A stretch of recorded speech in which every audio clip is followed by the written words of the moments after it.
आज की समरी में तो मुझे सिराज ही नज़र आते हैं जिन्होंने एक ओवर में औरंगज़ेब पासा पलट दिया पूरे मैच का। वो अगर तीसरा ओवर निकाल दिया जाए तो शायद इतना ज़्यादा डैमेज ना होता श्रीलंका को जितना सिराज के उस ओवर में हुआ।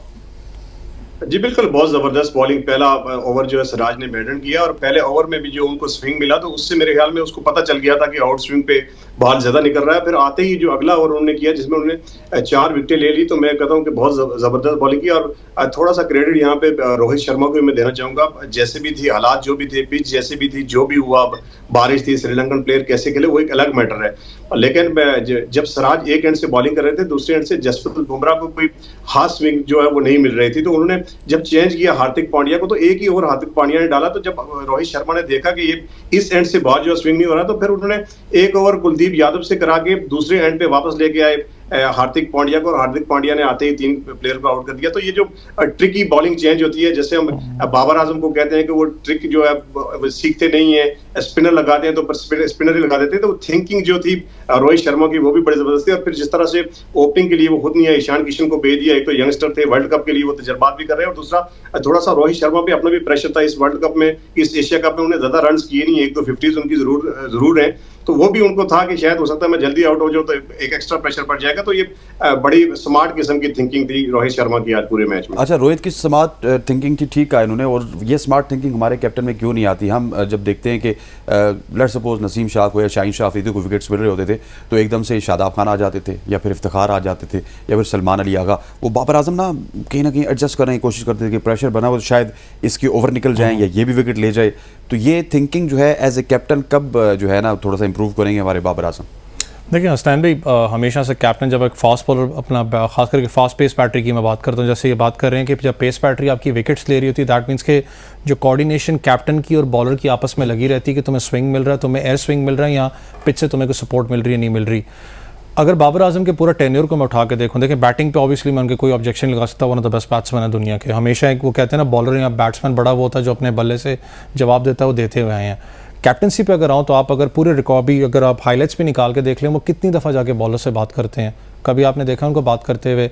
इमामुल हक का मैं कोट करूंगा, आपको याद हो इमाम ने एक इंटरव्यू में बात की थी कि बाबर बहुत कम बात करता है। मुझे उसका क्यों पता है? क्योंकि मैं उसके साथ अंडर 19 खेलता रहा हूँ, मुझे उसकी बॉडी लैंग्वेज से पता लगता है कि मुझसे वो क्या चाह रहा है, कि इस हद तक बाबर आजम को मैंने खामोश देखा है। आपने उस दिन भी जमान खान के मैच के अंदर देखा होगा, जब वो लास्ट ओवर करवा रहे थे तो शाहीन शाह अफरीदी की चलो केमिस्ट्री एक लास्ट या T20 के अंदर या जमान के साथ बनी हुई है, तो वो डिस्कशन कर रहे थे। बाबर को आपने आई गेस आखिरी जाके बॉल के अंदर मैंने देखा है उसको बात करते हुए जमान खान के साथ, जो भी मामलात हैं कि रिलैक्स रहना है या क्या करना है। कैप्टन जब तक आपके सर पे बैठा हुआ है, जब आपका बॉलर एक फील्ड मांग रहा है, आपसे कह रहा है मेरी फील्ड प्लेसमेंट, आज इंडियन फास्ट बॉलर्स को आप देख लें, स्लिप कॉर्डन एरिया उन लोगों ने कितना तगड़ा अपना रखा था, जो फील्ड प्लेसमेंट है उन लोगों ने कितनी तगड़ी रखी थी। मैं खुद देख रहा था रोहित शर्मा बार बार सिराज से बात कर रहे हैं, बॉलर जो उनसे बुमराह सिराज से बात कर रहे हैं, एक बैकअप प्लान मौजूद होता है आपका मसला ये है कि सिर्फ रिजवान बात करते हैं। मैंने देखा है जिनको रिजवान को भी खामोश बड़ा बहुत दफ़ा देखा करवा दिया जाता है।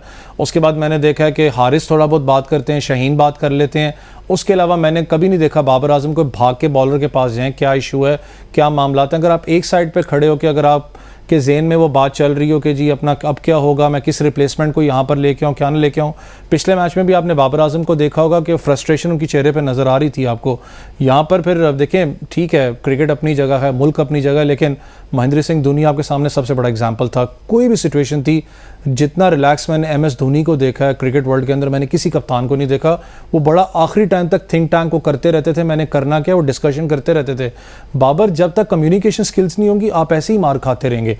आप जब तक बॉलर के पास बात नहीं करेंगे, उसको फील्ड प्लेसमेंट का नहीं पूछेंगे, मैंने फील्ड प्लेसमेंट तुम्हारी बॉलर के ऊपर है ना, क्योंकि देखें अगर मैं बॉलर लगा हुआ हूँ, मैं अगर आपको कहता हूँ मुझे 4 फील्डर चाहिए अपना ऑफ साइड के ऊपर, दैट मीन्स के कैप्टन पाबंद है इस चीज़ का, मुझे 4 फील्डर दे, मैंने बॉल करवानी है। कैप्टन मुझसे कर सकता है कि यार इसको मैं बाहर निकाल दूं या क्या करूं, लेकिन जब आपने बात ही नहीं करनी तो आपके बॉलर की कोऑर्डिनेशन क्या होगी इसके साथ? अच्छा, औरंगजेब जो पॉइंट वैस ने उठाया उससे यही लगता है, देखिए हमारे पास ऐसे कप्तान जरूर मौजूद हैं, अफरीदी की मिसाल आप ले लें, सरफराज की, मिसबा उल हक की, इवन इंजी के ज़माने में भी इंजी बाग के बॉलर के पास जाते थे। अफरीदी तो बहुत ही ज़्यादा, अफरीदी की कैप्टनसी में हमें यही चीज़ अच्छी लगती थी कि वो फील्ड में बड़े एग्रेसिव होते थे, एनर्जेटिक होते थे। हालांकि वो कोई इतने अच्छे कप्तान पाकिस्तान के लिए साबित नहीं हुए, लेकिन वो एनर्जी बाबर आजम में लैग कर रही है, कम्युनिकेशन लैग कर रही है। लेकिन ये चीज़ें, तमाम तर चीज़ें हम डिस्कस करते रहें, अब आवाम को इस वजह से समझ आ रही है कि एक बड़े इवेंट में हमें शिकस्त हुई है। अगर ये पहले समझ आ जाती है तो शायद उनकी कोई ग्रूमिंग कर लेते। एट 11th ऑवर में हम कप्तान तो बदला नहीं सकते, तो बाबर आजम को हिमसेल्फ एज ए कैप्टन क्या क्या इंप्रूवमेंट करना होगी? देखिए, एक ही गलती बाबर आजम जब से कैप्टन बने गलती करते हुए आ रहे हैं कि जब वो वनडे खेलने जाते हैं तो वो ये दिमाग में ये सोच के जाते हैं कि मैंने 50 ओवर जो है वो पूरी बॉलिंग करनी है, फील्डिंग करनी है। वो सिचुएशन के हिसाब से बॉलिंग चेंज नहीं करते। यानी अगर 20 पे 4 आउट हो गए, 25 पे 4 आउट हो गए, श्रीलंका के 2021 में हमने 64 पे 4 आउट कर दिए थे, फिर हमने रन चेज करा दिए, कैंडी का ले ले, बहुत सारे और मैचेस हैं। तो बाबर आजम ये सोच के खेलते हैं कि बस अब 4 ही आउट हो गए, मैं अपने बॉलर्स को चेंज कर दूं, अब मुझे 30 ओवर के बाद लगाना है, 40 ओवर के बाद लगाना है। ये जो उनकी थिंकिंग है ये किसी की समझ में नहीं आई, क्योंकि एक ही तरह के हम 4, 5, 6 मैच हार गए। देखें, आज का मैच ले लें, रोहित शर्मा ने जो है वो 15 ओवर में से सिर्फ 1 ओवर कुलदीप यादव को दिया, और वो सिर्फ इसलिए दिया कि हार्दिक पांड्या ने उन्हें एंड चेंज कराया और कंटिन्यू बॉलिंग की 7 ओवर सिराज ने। हालांकि प्रेस कॉन्फ्रेंस में उनसे सवाल भी हुआ कि सिराज जो है बहुत अच्छी बॉलिंग कर रहे थे, एक आधा और उनको दे देते, एक रिकॉर्ड बन जाता शायद एशिया कप में इतनी विकेट किसने ली थी अगर वो 7 ले लेते। तो उन्होंने कहा कि दिल तो मेरा भी था और सिराज का भी दिल था कि वो 1 ओवर फेंक दे, लेकिन जो ट्रेनर है, जो कोचेज हैं, उनके बहुत सारे मैसेज आ रहे थे कि इनको चेंज किया जाए। यानी अभी रोहित शर्मा जो है हिमसेल्फ वो बॉलिंग चेंज करने के चक्कर में नहीं थे। तो ये जो बाबर आजम जो गलती कर रहे हैं कि जब टीम प्रेशर में आ जाती है, यानी अपने 3-4 आउट कर दिए तो फिर उसके बाद औरंगजेब, यहाँ पे ये सवाल पैदा होता है कि जिस तरह वहाँ पे ट्रेनर जो है सिराज को रोक सकते हैं, तो यहाँ पे कम से कम हमारी जो मैनेजमेंट है, हमारे जो कोचिंग स्टाफ है, इतनी ज़्यादा ये फीसेस लेते हैं, ये बाबर आजम को कुछ नहीं समझाते होंगे कि आप जो मिडल के ओवर्स हैं इनमें आप स्पिन डिपार्टमेंट आपका कमज़ोर है, आपके डिसीजंस अच्छे नहीं होते, ये भी तो कुछ ग्रूम करते होंगे, इनकी भी तो जॉब है, सिर्फ बाबर आजम का कसूर तो नहीं है इसमें।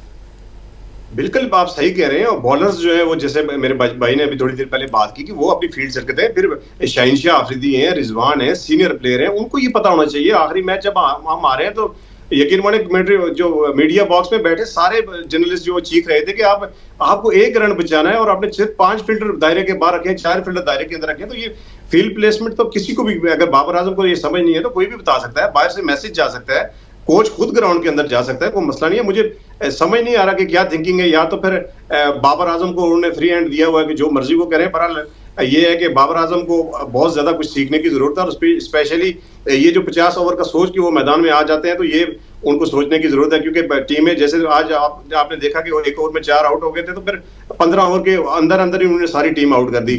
ये हम नहीं कर पा रहे हैं।